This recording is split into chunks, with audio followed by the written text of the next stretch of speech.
O senador eleito Flávio Dino, do PSB, que tem liderado o grupo técnico de segurança na equipe de transição do governo e é cotado ao Ministério da Justiça, afirmou que o presidente eleito, Luiz Inácio Lula da Silva, do PT, vai revogar atos do presidente Jair Bolsonaro, do PL, que culminaram no aumento de acesso a armas pela população. O plano da gestão petista é que as medidas a serem adotadas pelo futuro governo afetem até mesmo quem já comprou armas na gestão Bolsonaro. O alvo principal são as de grosso calibre, que teriam sido adquiridas a partir da liberação prevista em decretos editados pelo atual presidente.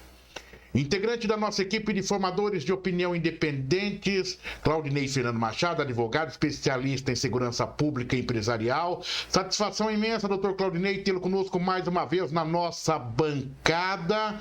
E justamente colocamos esse tema em pauta pela sua especialidade, que vai nos fazer entender quais as consequências, os prós e contras sobre esta decisão apontada pela equipe de transição. Satisfação, doutor? A satisfação é minha, Oliveira.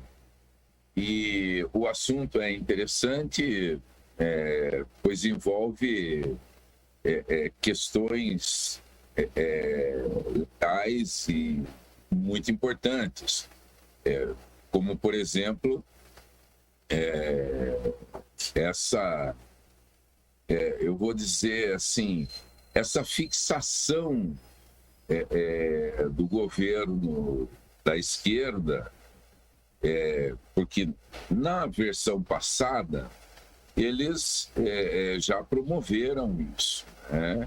Nós tivemos um referendo, inclusive, onde a intenção da proibição do comércio de arma de fogo sofreu uma derrota fragorosa. O povo brasileiro, de forma maciça, ele deixou claro que era contra os propósitos do governo de então, que agora retorna, no sentido da proibição da venda de arma de fogo no Brasil. E agora, nessa nova versão,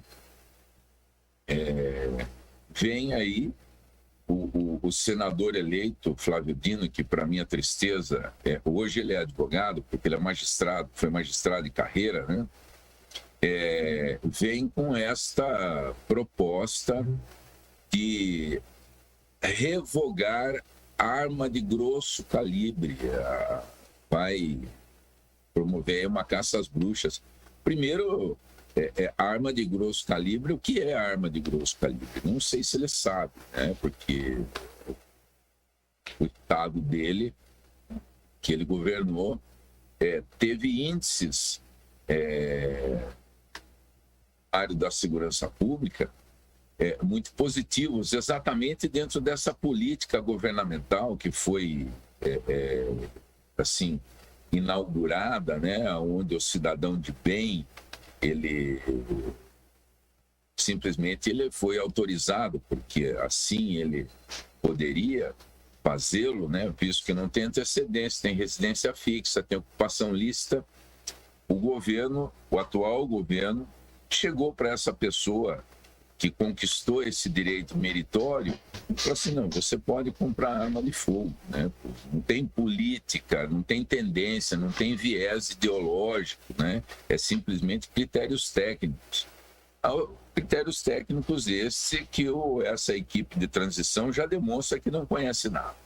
Doutor Claudinei, dentro de um aspecto daquilo que a gente depara no dia a dia, ao longo dos últimos 4 anos nós vimos aí informações sendo divulgadas que o Exército Brasileiro, inclusive, acabou liberando armas que acabaram chegando para o crime organizado.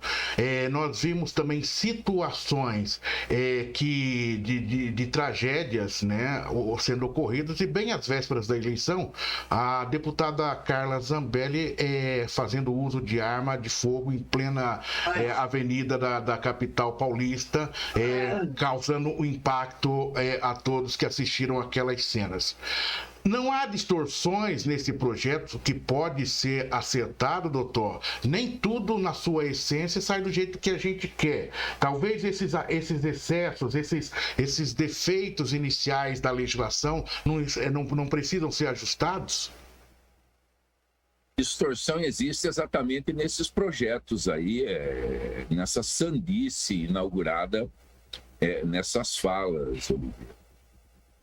O que aconteceu com a deputada Carla Zambelli é uma situação pontual e ela estava ali. O que você prefere? Você prefere exercitar sua legítima defesa diretamente ou aguardar no telefone a polícia militar falando para você: não desligue, sua ligação é muito importante para nós.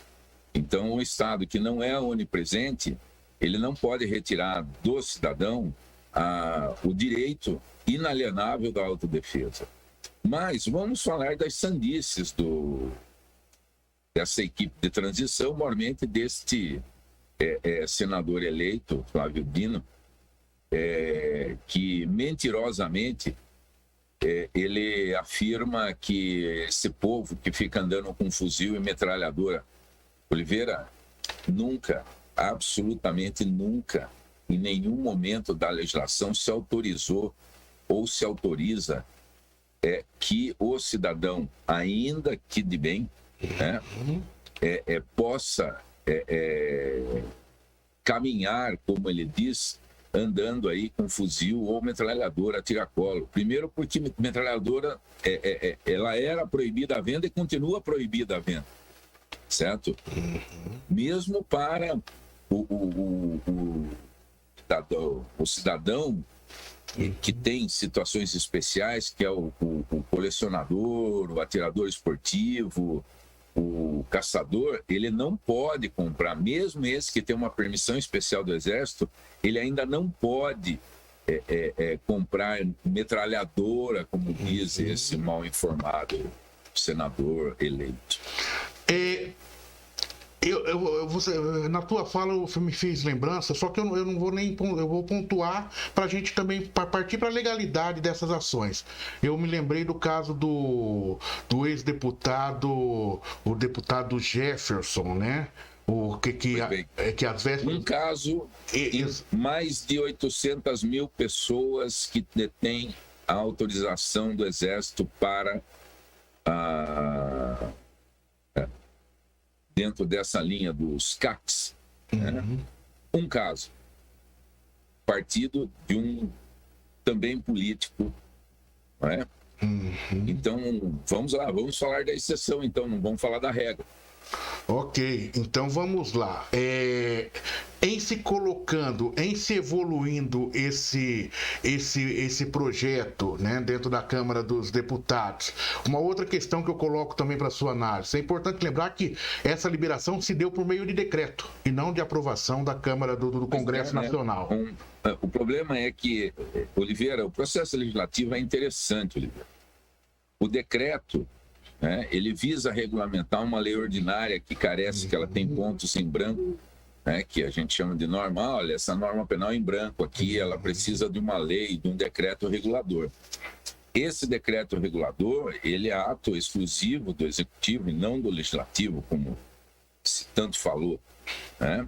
E agora eles querem fazer exatamente isso, através aí de decretaços, né, partidos do Executivo, revogar as portarias anteriores que foram baixadas nesse governo, numa verdadeira atitude de revanchismo contra o povo brasileiro, né? Parece que existe aí um viés absolutamente ideológico e não um critério técnico mostrando o porquê que há necessidade. Pelo contrário, a partir da implantação dessa política que visa priorizar o cidadão de bem, porque na campanha de desarmamento, que foi instalada lá em anos passados, né, nós não vimos, nós não testemunhamos nenhum marginal, né, como acontece normalmente no Rio de Janeiro, infelizmente, né, onde as coisas lá são vistas de uma forma mais dramática, né, nós não vimos nenhuma arma com aquelas inscrições CPX, CP, a ADA, sendo entregue na campanha do desarmamento a troco de 100, 200 ou 300 reais. Então, nós precisamos parar. Né? O governo já começa. Esse governo, ele, nessa equipe de transição, ele já começa mal, ele já começa mentindo para a população para justificar aí o seu viés ideológico, que é muito, mas muito mesmo, gente, baseado no decálogo de Leme, que diz lá: vamos catalogar as armas para que no momento oportuno a gente as confisque, impossibilitando o povo e, assim, não se tornar mais uma vítima da forma de governo que eles pretendem instalar no Brasil. Para a gente fechar dentro do trâmite normal que deve correr, doutor Claudinei, enxergando esse projeto dentro, a revogação do projeto é de autonomia já como é um decreto do próprio presidente da Câmara, do próprio presidente da República, creio eu, né? Então já é muito rápido isso daí, esse procedimento. Mas a Câmara, o Congresso Nacional, com a bancada que se formou, você vê aí meios de se garantir essa permanência, ou seja, essa não revogação desse decreto na sua totalidade? Veja, Oliveira, dentro desse processo legislativo, a gente não pode esquecer de uma coisa: todo ato de todo brasileiro, seja ele político ou não, está sob o guarda-chuva da Constituição Federal. Muitos dizem: não, mas o direito à posse de armas não é um direito adquirido, né? Portanto, ele não está previsto como cláusula pétrea da Constituição. Quem fala isso só assim se pronuncia porque, de fato, ele guarda dentro dele um viés político, um viés ideológico. Porque não é só o direito adquirido, nós temos o ato jurídico perfeito também, cláusula pétrea da Constituição Federal, que também protege o cidadão de bem dessa sanha, né? Completamente assim. Por que você quer? Porque eu quero. Não é porque os dados da segurança pública demonstram que os cidadãos de bem estão aí saindo, transformando o Brasil num faroeste. Isso é mentira. A mais deslavada mentira. E agora, já que eles, a esquerda, com o beneplácito de quem deveria salvaguardar a Constituição, fez e desfez contra o direito do mandatário-mor, do chefe do Poder Executivo, em baixar decretos, anulando-os via ações diretas de inconstitucionalidade. Então, vai ter que seguir a regra do jogo que ele mesmo impôs. Então, vai ter que passar pela Câmara, né? Vai ter que passar pelo Senado. Então, eu espero, como cidadão de bem, que a lei seja cumprida, né? E a lei que tenha um viés técnico, que tenha um viés estritamente jurídico, e não eu quero porque eu quero e assim vai ser porque é a minha vontade. Então, nós, cidadãos de bem, torcemos para que a lei ela continue sem sobressalto e sem fazer com que seja imposto a quem quer que seja qualquer coisa que não seja efetivamente baseado em critérios técnicos e baseado na lei. Integrante da nossa equipe de formadores de opinião independente, Claudinei Fernando Machado, advogado especialista em segurança pública e empresarial. Obrigado, doutor Claudinei. Vamos acompanhar o desdobramento desse caso aí, desse cenário. Perfeito. Até a próxima. Até a próxima.